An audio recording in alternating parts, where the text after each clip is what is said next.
I want you to take a moment and really feel these words. My father is wisdom, and my mother is voidness. My country is the country of Dharma. I am of no caste and no creed. I am sustained by perplexity, and I am here to destroy lust, anger, and sloth. These are the words of Guru Padmasambhava, the Lotus-Born Master. Today I want to share with you not just a biography, but a living story. A story that has been told for centuries because it carries a truth that still has the power to awaken something deep within us. This isn't going to sound like a history lecture, this is a journey. We're going to walk through the legends and the wisdom of a being so extraordinary that even Buddha Shakyamuni himself predicted his arrival. We'll see how he shattered the limits of ordinary perception and how his message, hidden in symbols, miracles, and deep compassion, can touch our lives right now. So settle in, because the Lotus-born Guru isn't a relic of the past. He's a mirror of what we all can become. Guru Padmasambhava, or Guru Rinpoche, the precious master, was not a man who became enlightened through slow effort. He was born enlightened. His very birth is a teaching. Buddha Shakyamuni predicted him, saying, 8 years after my parinirvana, a remarkable being named Padmasambhava will appear in the center of a lotus. He will reveal the highest teachings and bring great benefit to all beings.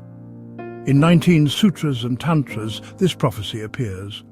And in the Mahaparinirvana Sutra, Buddha even said that Padmasambhava would be more enlightened than himself. That's not a literal hierarchy. It's a way of expressing that this being was the embodiment of the awakened mind itself, arriving to complete what Shakyamuni began. Some say Padmasambhava was a direct reincarnation of Shakyamuni. Others describe him as an emanation of Amitabha Buddha and Avalokiteshvara. He is called the Buddha of Vajrayana, the tantric path of transformation and swift enlightenment. Imagine that. A being appearing in this world, already fully awake, holding the highest teachings in his heart, ready to guide all who were ready to receive them. To understand Padmasambhava's message, we have to step back into the context of his time. Shakyamuni Buddha gave teachings on 2 levels, Sutra and Tantra. Sutras are the open teachings, the ones that anyone can hear and practice. They're logical, clear, and easy to understand. They show us how to live ethically, how to meditate, and how to see through the illusions of ego. But there was another level, the Vajrayana, or tantric teachings. These were secret, not because they were exclusive, but because they were profound. The Buddha gave them only to those who were ready, because these methods are powerful, direct, and transformative. The sutras are like a steady road that takes you up a mountain, step by step. The Vajrayana is like a jet engine. It can get you there fast, but it requires skill and preparation. When Guru Padmasambhava came, he didn't just repeat what Shakyamuni taught, he revealed the Vajrayana in its full glory. That's why he is remembered as the Buddha of the Vajrayana. Now, I want you to reflect on something. Everything you know, every belief you hold comes from your senses. Your eyes see within a certain range. Your ears pick up a narrow spectrum of sound. Your taste, smell, and touch are limited, and your thoughts are shaped by what those senses give you. We live in a tiny bubble of perception, and we mistake that bubble for reality. Imagine standing 100 yards away from someone threading a needle. You wouldn't see the needle at all. You might even convince yourself it wasn't there, because you couldn't see it. But your inability to see it doesn't mean it doesn't exist. Padmasambhava's life is a wake-up call. He is a reminder that reality is infinitely larger than our little bubble of perception. There is so much more than what our senses tell us. Some of you might hear the stories about Padmasambhava and think, these are myths, they can't be real. But here's the truth. There are beings who have trained their minds so deeply, who have transcended ego so completely, that they can do things that seem impossible to us. Tibetan masters call these siddhas, spiritual accomplishments. And Padmasambhava was the master of masters. He tamed spirits and demons not with violence, but with compassion and wisdom. He transformed entire kingdoms not by conquest, but by radiating a presence so powerful that even the wildest energies bowed before him. These stories aren't meant to impress you, they're meant to challenge your assumptions. If you think reality is only what your senses tell you, you'll never see beyond the surface. Padmasambhava's life is an invitation to open your mind, to see the vastness of what's possible. One of his greatest teachings is about duality. We live in a world of opposites, good and bad, right and wrong, pleasure and pain. We cling to what we like and reject what we don't, and in doing so, we create suffering. Guru Rinpoche breaks through this dualistic thinking. He shows us that reality is not split in two. At the deepest level, everything arises from one source, pure, luminous awareness. In Dzogchen, the highest teaching, this is called the unimpeded openness of the true nature. It's a state of infinite equanimity where all experiences, joy and sorrow, birth and death, arise and dissolve like waves in the ocean. Padmasambhava doesn't just teach this with words. His very life embodies it. Every miracle he performed, every manifestation he showed, was a way of shaking people out of their limited views. Yeshe Tsogyal, Padmasambhava's chief disciple and consort, once said that he has 9,999 biographies. Why so many? Because he isn't a single figure frozen in time. He is a living presence that appears in whatever form beings need. He can manifest as a humble monk, a king, a wrathful deity, or a gentle teacher.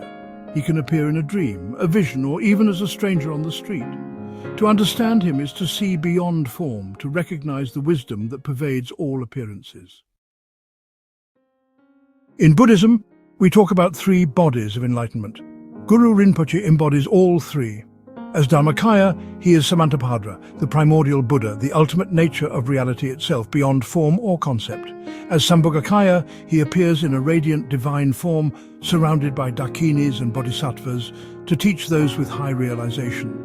As Nirmanakaya, he manifests in the world in human form to guide ordinary beings. This isn't mythology. It's a way of understanding how enlightened wisdom moves through all levels of existence. Padmasambhava is not separate from you. His essence is the very awareness listening to these words right now. Padmasambhava's birth itself is a teaching. Some say he was born from his mother's womb. Others say he appeared on Meteorite Mountain in Sri Lanka. But the most famous story is that he was born as an 8-year-old child, sitting on a lotus in the middle of a lake. To the ordinary mind, this seems impossible, but that's the point. His birth breaks the limits of ordinary thinking. It reminds us that enlightenment is not bound by cause and effect as we understand them. He came into this world already awake, already complete, because he represents the awakened nature that has always been present.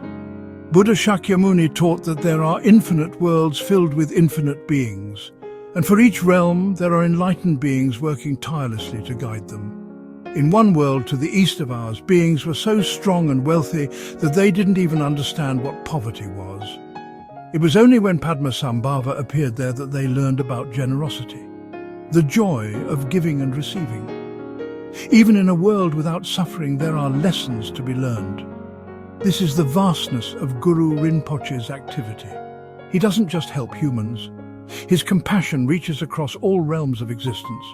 We left off with the image of Guru Rinpoche appearing miraculously on a lotus, already enlightened, already awake. Now let's step deeper into the heart of his story, his 8 manifestations and the profound symbolism woven into his very image. These aren't just mystical portraits. They're mirrors of your own mind and tools for transformation. Padmasambhava didn't live as a single figure frozen in time. He appeared in many forms to guide beings of different capacities. These 8 manifestations, or Guru Tsen Gyur, are like a spiritual map, 8 expressions of awakened energy, each addressing a different challenge on the path. Let's walk through them. 1. Guru Tsokye Dorje, the Lotus-Born Child. This is the form in which he appeared, seated on a lotus in Lake Dharmakosha, radiating wisdom from birth. He shows us that our true nature is already pure and awakened, untouched by the chaos of life. 2. Guru Shakyasenge, the Lion of the Shakyas. In this form he appears as a monk, embodying discipline and humility. This is the energy of renunciation, cutting through distractions so wisdom can arise. 3. Guru Loden Chokse, the seeker of supreme knowledge. Here he is a scholar traveling across India, mastering every teaching. This manifestation shows us that spiritual growth requires curiosity and deep learning. 4. Guru Padmasambhava, the Lotus King. This is the form most people recognize, a kingly figure, majestic and compassionate, holding the Vajra and skull cup. He represents mastery over both worldly and spiritual realms. 5. Guru Pema Gyalpo, the Lotus King of magnetizing. Dressed in vibrant red, he draws beings toward enlightenment with irresistible compassion. This is the energy of magnetizing, drawing all qualities and conditions toward awakening. 6. Guru Nima Oza, the Sunray Yogi, radiant as the sun. This form represents the brilliance of wisdom that dispels darkness. He embodies the power of meditation to reveal the clear light of awareness. 7. Guru Dorje Drolo, the wrathful Tamer. Fierce, wild and riding a tigress, this manifestation subdues harmful forces. This is wrathful compassion, a reminder that true love sometimes takes a fierce form to protect and awaken. 8. Guru Senga Dradrok, the lion's roar. Here he roars with the sound of truth, scattering illusions and false views.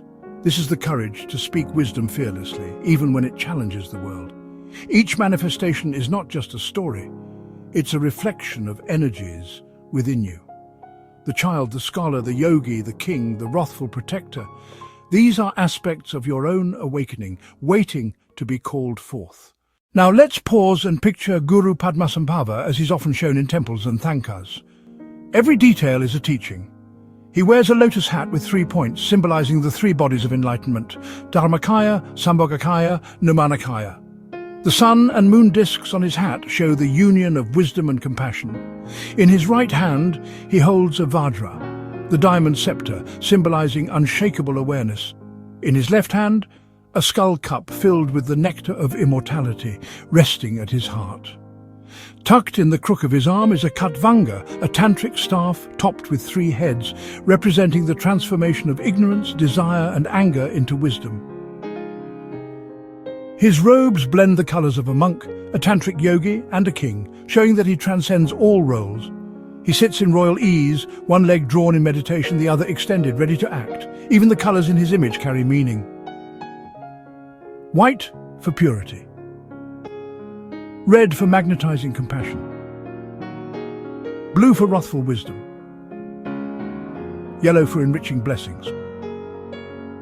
Green for activity and healing. Look closely at a thanka of Guru Rinpoche and you'll see an entire universe of teachings encoded in color, gesture and symbol. One thing that makes Padmasambhava so striking is his balance of fierce and gentle qualities. In some forms he radiates warmth and kindness. In others he's terrifying, surrounded by flames, brandishing weapons. But here's the key. His wrath is never born of anger. It's compassion in its fiercest form. Imagine a mother yanking her child out of traffic. Her face may be stern, her voice sharp, but her heart is pure love. This is the nature of wrathful compassion. Guru Rinpoche appears fiercely, not to harm, but to protect beings from their own ignorance. His wrath is medicine, and sometimes that's what we need. A gentle nudge won't wake us up when we're deeply asleep. We need a shock, a roar, a lightning bolt of truth. One of the most profound practices in Vajrayana Buddhism is Guru Yoga, especially in connection with Padmasambhava. In Guru Yoga, you visualize him above your head or in front of you, radiating light. You chant his mantra, Om Ahum Vajra Guru Padma Siddhihum, inviting his blessings to awaken your own mind. And then comes the most powerful step. You dissolve him into light, and that light merges with your heart. In that moment, you realize there's no separation between you and the Guru. His wisdom is your wisdom. His compassion is your compassion. This practice isn't about worshipping someone else, it's about remembering who you really are. The power of his mantra. Let's pause on his mantra for a moment. Om Ahum Vajra Guru Padma Siddhihum. This mantra is said to contain the blessings of all Buddhas of past, present and future. Vajra means indestructible. Guru is the teacher. Padma is the lotus. Siddhi means accomplishment. Hum seals it with truth. Reciting this mantra isn't just sound, it's vibration. It tunes your mind to the frequency of enlightenment, clearing obstacles and awakening inner strength. Even saying it once plants a seed that will ripen in your future lives. Padmasambhava's impact wasn't just spiritual. He transformed the culture of Tibet. In the 8th century, King Trisong Detsen invited him to bring Buddhism to Tibet. But the land was filled with powerful local spirits who resisted these teachings. Rather than banishing them, Padmasambhava tamed them. He didn't destroy their energy, he transformed it. Those spirits became protectors of the Dharma, sworn to guard practitioners for generations. This is a deep teaching. Nothing in you or around you needs to be rejected. Even your anger, fear, and doubt can be transformed into wisdom and compassion. Guru Rinpoche also foresaw that future generations would need fresh teachings for different times. So he and Yeshe Tsogyal hid countless termas, spiritual treasures, across Tibet, Nepal, and Bhutan. These treasures could be scriptures, statues, or even pure wisdom hidden in the minds of disciples. Centuries later, tertans or treasure revealers would uncover them at the right time. This is why Padmasambhava feels alive today.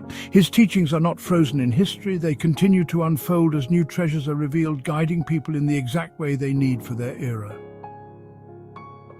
For Vajrayana practitioners, Padmasambhava isn't just a historical figure, he's a living presence. He's the embodiment of awakened mind that can appear anywhere, anytime. There are countless stories of practitioners meeting him in dreams, visions, or even in person. His promise was simple: when you call me, I will come. And those who practice deeply know this to be true. Guru Rinpoche is not bound by time. His compassion reaches anyone who truly seeks him. We've explored Padmasambhava's miraculous birth, his 8 manifestations, his powerful mantra, and his role in shaping Buddhism. Now we arrive at the heart of his message, wisdom so deep it shakes the foundations of how we see reality. Guru Rinpoche taught that everything we experience, joy and pain, success and failure, praise and blame, is like clouds drifting across a vast sky. The sky never changes, no matter how stormy it looks. This is equanimity, the understanding that all appearances arise and dissolve within the clear space of awareness. When you truly see this, fear begins to loosen its grip. That voice in your head saying, "This is good, this is bad, I want this, I hate that," grows quiet. In its place, a deep calm emerges. Equanimity isn't indifference, it's the freedom to love without fear, to act without attachment, to see things as they really are. Guru Padmasambhava embodies this calm strength, a serenity that nothing can disturb. One day a student asked him, "Guru, when we see you, are we seeing your emanation or just a reflection of our own minds?" Padmasambhava smiled and replied, "It is both. The moment you see me, I become a creation of your mind. Your perception of me is your understanding of yourself." This teaching is subtle but profound. What we call reality isn't just something out there, it's a dance between what is and how we see it. Padmasambhava is telling us that enlightenment isn't about escaping the world, it's about waking up to this dance. When you see clearly that your perceptions are like dreams, you stop being controlled by them. You become free. Padmasambhava spent years in charnel grounds, meditating among burning bodies and wild spirits.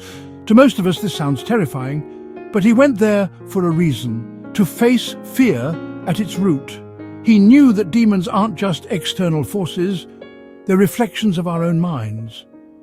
Anger, jealousy, greed and confusion, these are the real demons. By facing them directly, he transformed them, and they became his protectors. This is one of his greatest lessons. When you turn toward what scares you with wisdom and compassion, it loses its power. Your greatest obstacles can become your allies. One of the most powerful aspects of Guru Yoga is the dissolution stage. After visualizing Guru Padmasambhava in radiant form and feeling his presence, you dissolve him into light. That light flows into your heart. In that moment, there is no you and him. There is only pure awareness. This is not imagination, it's a reminder of reality. The Guru isn't separate from you, his wisdom and your awareness are the same. This practice plants that truth deep in your being. The lotus Padmasambhava sits on is more than decoration. It's a teaching. A lotus grows in mud, yet its petals remain untouched by dirt. You too are like that lotus. No matter how muddy your past has been, no matter what mistakes you've made, your true nature is pure. Meditating on Guru Rinpoche is not worship. It's remembering. You are not broken, you are not separate from wisdom. The lotus is already blooming in your heart. Padma Gyalpo, the red form of Guru Rinpoche, embodies a love that is fearless. It's not clinging or controlling. It's love that flows freely because it knows there's nothing to lose. Imagine living like that, caring deeply without fear of rejection or loss. That's the love of an awakened being. It's not sentimental, it's powerful, liberating and healing. This is the kind of love Guru Padmasambhava calls us to embody. In Thangkas, Guru Rinpoche sits in royal ease. He looks like a king, not because he rules people, but because he has mastered his own mind. This is real sovereignty, being unshaken by the highs and lows of life, resting firmly in awareness, acting from compassion. When you connect with him, he awakens that same sovereignty within you. You realize you don't need to control everything. Freedom comes from mastering yourself. Padmasambhava once promised, "When you think of me, I am there." Countless practitioners over centuries have felt his presence, sometimes in visions, sometimes in dreams, sometimes as a sudden moment of clarity. He is not just a story, he is alive. His compassion crosses time and space, reaching anyone who calls his name. We've walked through his miracles, his manifestations, his teachings on perception and fear, but all of it points to one truth: enlightenment is not far away. Padmasambhava's life is a message. It says, don't run from yourself, don't hide from your pain, face it with courage. And you'll discover that the wisdom you're seeking has been here all along. This path isn't easy, but the Guru walks with you every step, so pause for a moment, breathe. Let these teachings sink in. This is not just ancient mythology, this is a mirror showing you who you really are. The lotus is you. The wisdom is you. The light you see in Guru Rinpoche's image is already shining in your heart. When you chant his mantra, Om Aham Vajra, Guru Padma Siddhiham, you're not calling on something far away, you're awakening what's already within. This is why his story continues to inspire. Not because he lived long ago, but because his presence is here, alive, guiding anyone who's ready to wake up. Padmasambhava's story is not just his story, it's yours. It's the story of every being longing to break free from fear, confusion and suffering. He is the Lotus-Born Guru, the master who tamed demons and transformed an entire land. But his greatest miracle wasn't flying through the sky or subduing spirits. It was showing us that awakening is possible right here, right now. And that possibility lives in you. So carry his blessing in your heart. Let it guide you through your struggles, your doubts, your fears. Let it remind you, you are more than your pain, more than your past, more than your thoughts. You are the lotus blooming in the mud. You are the light breaking through the storm. You are the wisdom that cannot be destroyed. And Guru Padmasambhava is right here, smiling, waiting for you to remember.